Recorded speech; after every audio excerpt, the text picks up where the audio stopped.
Fala pessoal do Direito do Trabalho em Foco, voltamos com mais uma aula sobre as súmulas do TST.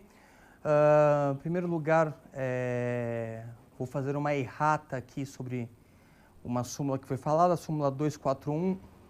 Deixa eu colocar lá na telinha aqui só para a gente repassar. Porque na verdade, como se fala de improviso aqui, às vezes uma bobeira sai assim de forma impensada. E quando a gente capta essa bobeira, a gente tem que, na verdade, reparar.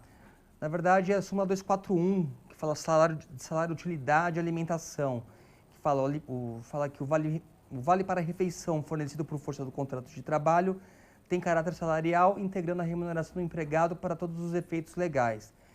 A parte correta que nós colocamos aqui da súmula é que o vale-refeição fornecido por força do contrato de trabalho, ele integra a remuneração. Até nós colocamos que o ideal seria que as empresas fizessem acordos, convenções ou acordos coletivos para afastar, na verdade, essa natureza salarial. Só que eu tive a infelicidade de falar do artigo 458 da CLT, que também fala essa parte de remuneração, e eu falei dos percentuais os limites percentuais que poderiam não corresponder como salário. Vou até colocar aqui, só para a gente poder fazer essa correção. Eu usei o 458, vamos ver aqui, 458, eu utilizei, peraí, só um minuto. O parágrafo 3º do 458, que eu falei da habitação e alimentação, dos limites de 25% e 20%. Na verdade, essa questão ela até existe, só que ela só se aplica para aqueles que recebem salário mínimo. Então, não se aplica na súmula 241. Então, todo valor pago, fornecido ao empregado a título de vale-refeição, ou até o vale-refeição em si, se não tiverem convenção ou acordo coletivo, ele passa a integrar a remuneração do empregado para todos os efeitos. E por que toda vez eu estou me corrigindo de falar acordo e convenção, eu me corrijo dizendo convenção e acordo coletivo? Uma questão de semântica, porque se eu disser acordo e convenções coletivas, o acordo isoladamente pode até surgir o entendimento de que poderia ser um acordo individual. Então, na verdade, resumindo, tem que haver negociação coletiva para atribuir caráter indenizatório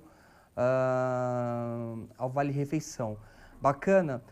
Bom, voltando, ontem eu falei que nós tínhamos terminado a parte de salário, aí eu virei a página do meu livro e vi que tinha muito mais para falar de salário, então a prescrição vai ficar para o próximo bloco. Vamos continuar falando sobre o salário, então. Bom, súmula 143, salário profissional. O salário profissional dos médicos e dentistas guarda proporcionalidade com as horas efetivamente trabalhadas, respeitando um mínimo de 50 horas, ponto. Bom, em primeiro lugar, essas 50 horas são 50 horas mensais. Qual foi a razão do surgimento dessa súmula? Na verdade, a mesma lei que disciplina a questão de jornada e salário dos médicos também se aplica aos dentistas. E a questão da jornada se fala de mínimo 2 horas, máximo 4 horas diárias. Então, quando se fala em proporcionalidade de horas, o médico ou o dentista pode acabar recebendo um valor muito pequeno, se for comparar com o salário mínimo dessa categoria. Então, a súmula, na verdade, ela fixou que pode haver o pagamento proporcional dos salários de médicos e dentistas, contanto que haja a garantia mínima mensal de 50 horas. Mesmo que ele trabalhe menos de 50 horas, ele vai receber o valor mínimo de 50 horas. Se a gente for considerar o salário proporcional de médicos e dentistas. Bacana? Bom, artigo 159, substituição de caráter não eventual e vacância do cargo. Bom, essa súmula é dividida em duas partes, vamos para a primeira parte dela. Enquanto perdurar a substituição, olha o trauma do microfone, enquanto perdurar a substituição que não tenha caráter meramente eventual, inclusive nas férias, o empregado substituto fará jus ao salário contratual do substituído. Ou seja, aquele empregado que de forma habitual substitui, por exemplo, o seu superior hierárquico ou alguém com vencimento superior ao dele, ele faz jus ao recebimento do salário do substituído. Mas no caso de substituição, inclusive se for substituição nas férias. A segunda parte da súmula fala o seguinte: vago o cargo em definitivo, o empregado que passa a ocupá-lo não tem direito a salário igual ao do antecessor. Ou seja, esse empregado que passa a substituir um empregado com remuneração maior, que se desligou da empresa ou passa a assumir o cargo do seu superior hierárquico, necessariamente não vai receber o mesmo valor que o seu antecessor recebia. A lei não obriga, muito menos o entendimento jurisprudencial do TST, que já está consolidado na súmula 159, na sua parte 2. Bacana? Isso é muito comum a gente verificar isso em ações judiciais trabalhistas. Por que eu não falo muito de reclamação trabalhista? Porque não faz muito sentido. Reclamação trabalhista fazia sentido a gente falar na época das reclamatórias orais. Hoje, como as ações são ajuizadas por advogados, elas são ações judiciais como na justiça comum, no meu entendimento. Eu tenho até ressalvas à aplicação do artigo 840 da própria CLT. Enfim, vamos lá. O que nos interessa agora são as súmulas. Quanto à nossa errata que foi feita, acho importante a gente corrigir, porque se até juiz pode errar, quem diria esse pobre mortal aqui, né? Bom, súmula 173, empresa, cessação de atividades. Extinto automaticamente o vínculo empregatício com a cessação das atividades da empresa, os salários só são devidos até a data da extinção. Ou seja, os salários desse empregado, eles só são devidos até a data da extinção da empresa, ok? Então, não tem muito segredo dessa súmula. Gratificação por tempo de serviço, natureza salarial. A gratificação por tempo de serviço integra o salário para todos os efeitos legais. Ou seja, isso se aplica muito aos bancários, né, que tem o adicional por tempo de serviço, que nada mais é que a própria gratificação por tempo de serviço. E isso acaba integrando o salário do empregado para todos os efeitos legais, tá? Então, colocar na cabeça, gratificação por tempo de serviço integra o salário do empregado. Bom, aí a sacada da súmula da errada que eu fiz, né? Súmula 258, salário, utilidade e percentuais. Os percentuais fixados em lei relativos ao salário in natura apenas se referem às hipóteses em que o empregado percebe salário mínimo, apurando-se nas demais o real valor da utilidade. Foi aí que eu tive a sacada que eu tinha falado uma besteira quando eu falei sobre a súmula 241 na primeira vez. Faço meu meia-culpa, não tenho vergonha de assumir, e está aqui. Na verdade, aqueles percentuais relativos ao salário in natura, do artigo 458 da CLT, só se aplicam aos trabalhadores que percebem o salário mínimo. Aos demais empregados, apura-se, na verdade, o valor real da utilidade. Isso se aplica, inclusive, aos rurais também. A questão do salário mínimo, tá? Deixa eu só fazer tá. Súmula 315, IPC de março de 1990, Lei 8.030, de 12/4/1990, o famoso Plano Collor, inexistência de direito adquirido. A súmula fala o seguinte: a partir da vigência da medida provisória 154 de 15/3/90, convertida na Lei 8.030 de abril de 90, não se aplica o IPC de março de 1990, de 84,32%, para a correção dos salários, porque o direito ainda não se havia incorporado ao patrimônio jurídico dos trabalhadores, inexistindo ofensa ao inciso 35 do artigo 5º da Constituição Federal. Bom, se o empregado estava trabalhando em março, mês em que foi editada a medida provisória, na verdade ainda havia uma perspectiva de direito, né? Então, o TST entende que não operou a figura do direito adquirido para aquele mês de março, cujo IPC era de 84,32%. Então, na verdade, isso se aplicou apenas aos salários pagos a partir de abril daquele ano, tá? Então, como havia uma perspectiva de direito, não o direito adquirido propriamente dito, essa correção de 84,32% não é aplicada àqueles empregados de 1990. Bom, essa súmula serve mais para concurseiro, né?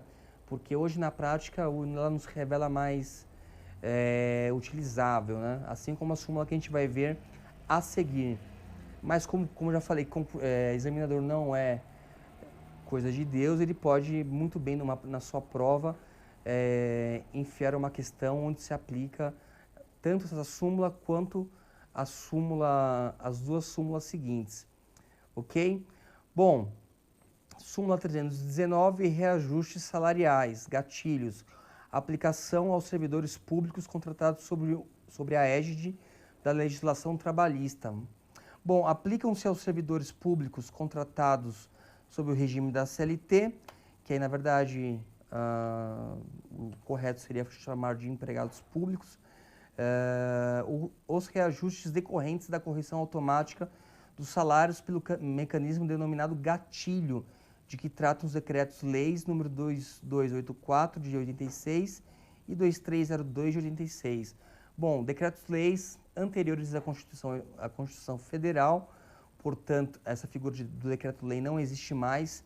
Bem ou mal foi substituído pela figura da medida provisória, que tem lá as suas diferenças. O que vem dizer essa súmula? Na verdade, nessa época, nos anos 86, esse decreto-lei 2284 foi o que instituiu o Plano Cruzado, na verdade.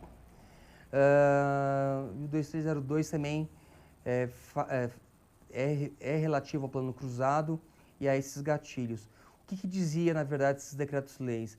Que quando se apurasse que a inflação atingisse 20% ao ano, o salário seria automaticamente reajustado para acompanhar, na verdade, a evolução da inflação. Na verdade, essa súmula é mais para concurso público mesmo, não serve muito para os dias de hoje e tá aí. Ok? Súmula 322, diferenças salariais, planos econômicos, limite. Isso aqui, salvo o melhor juízo, fala sobre o plano Bresser. Eu acho que o decreto 2302 de 86 também, já se refere ao plano Bresser. Deixa eu só dar uma conferidinha. Exatamente, na verdade, como eu pensei, o decreto-lei 2302 se trata do plano Bresser. Bom, então vamos falar sobre a súmula 322, que fala dos limites em relação aos planos econômicos. Os reajustes salariais decorrentes dos chamados gatilhos e URPs, previstos legalmente como antecipação, são devidos tão somente até a database de cada categoria. Bom, na verdade, com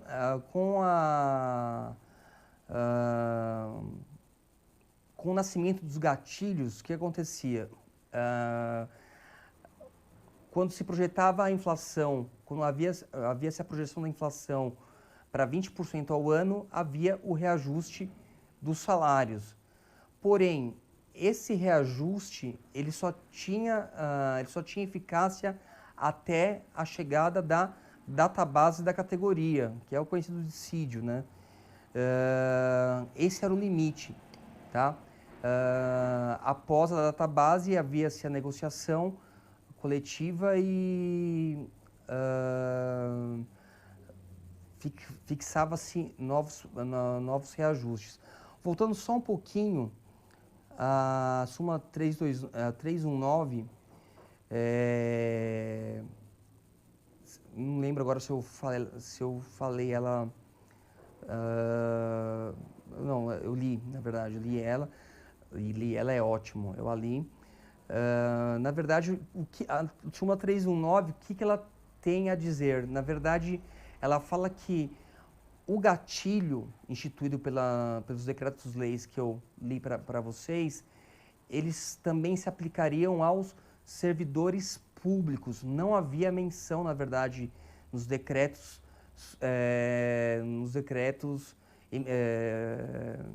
aprovados naquela época.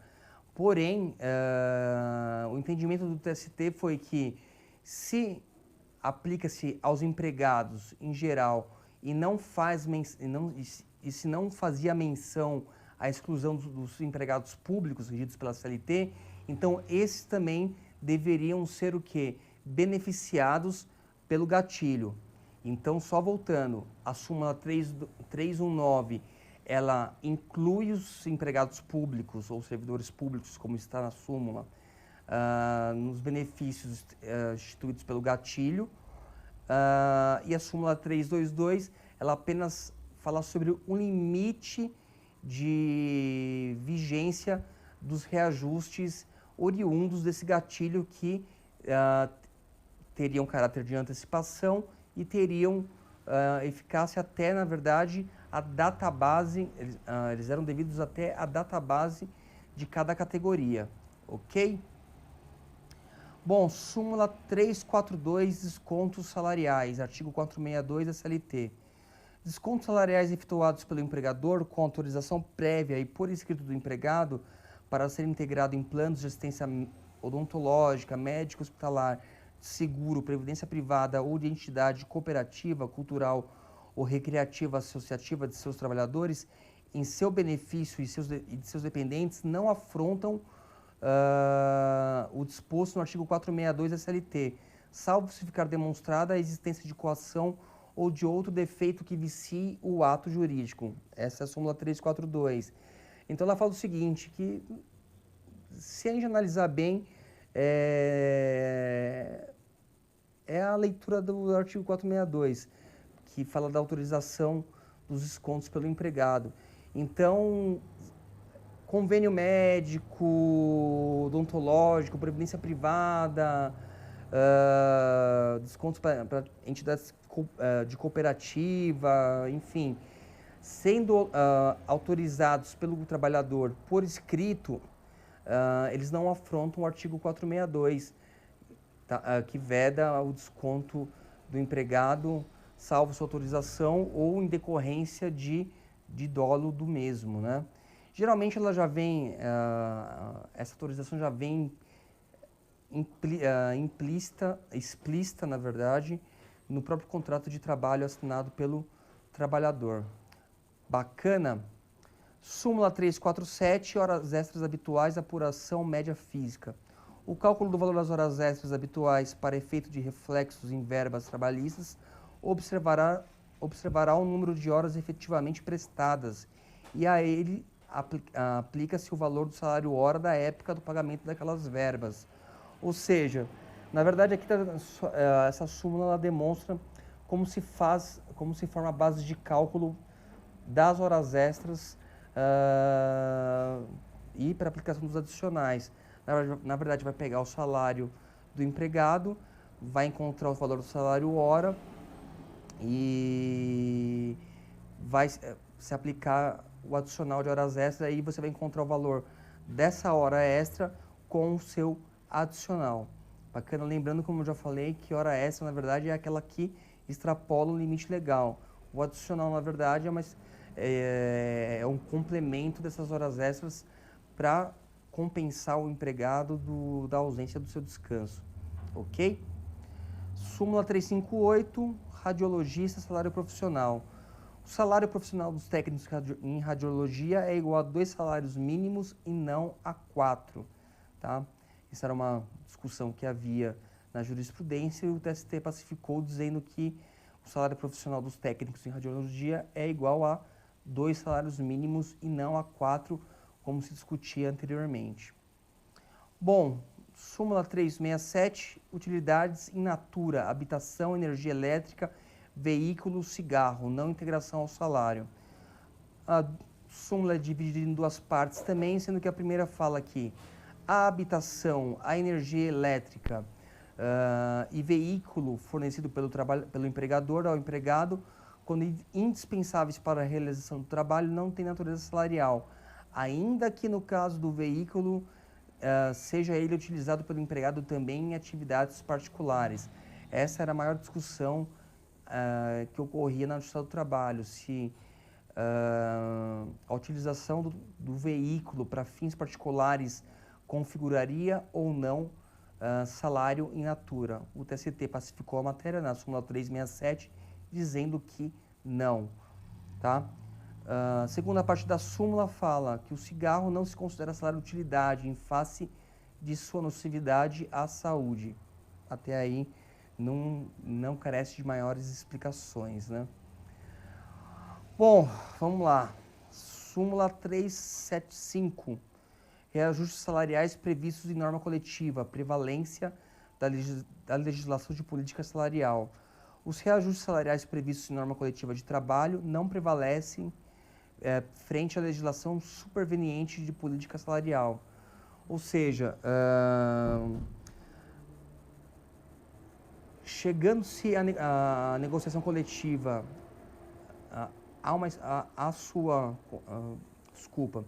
da negociação coletiva, surgindo a convenção coletiva em relação à questão da política salarial, ela não tem prevalência à frente de uma legislação posterior, superveniente, de política salarial, que seja mais favorável ao empregado. Então, na verdade, a eficácia da convenção coletiva ela é limitada caso ocorra a existência de uma legislação que estabeleça novos parâmetros para reajuste salarial diferenciados e mais favoráveis ao empregado, ok? Então, entre a legislação e a convenção coletiva, vai prevalecer o quê? A legislação superveniente. Bom, súmula 381, correção monetária, salário. O pagamento de salários até o 5º dia útil do mês, subsequente ao vencido, não está sujeito à correção monetária.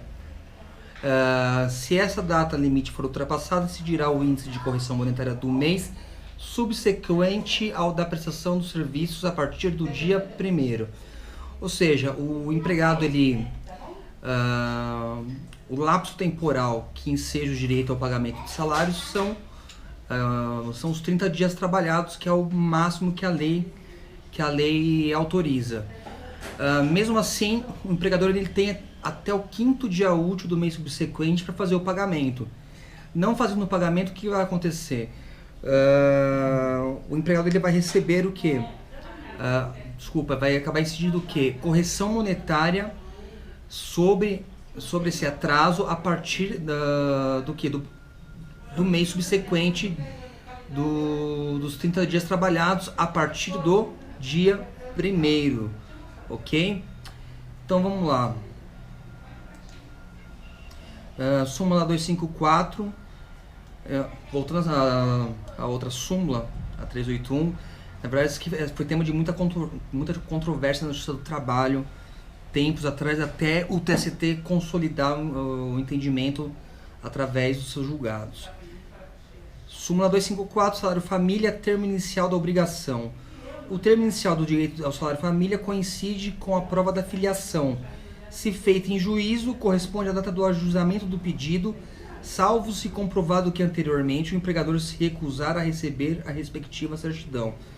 Bom, na verdade, o salário família é um benefício previdenciário que é pago pela empresa e a empresa faz a compensação posterior junto ao INSS.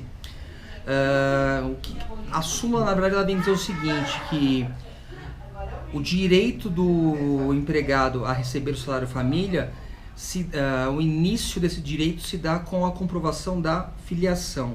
Se a mesma for feita em juízo, O termo inicial corresponde a quê? A data do ajuizamento da ação, salvo se o empregado, em momento anterior, comprovar que tentou dar ciência ao empregador e esse se recusou a receber o comunicado de filiação. Isso pode ser comum porque, na verdade, como sai do bolso do empregador e ele depois tem que se entender com o INSS, então muitas vezes o empregador ele acaba obstando ou criando obstáculos para o empregado para que ele tenha o recebimento desses valores a título de salário família.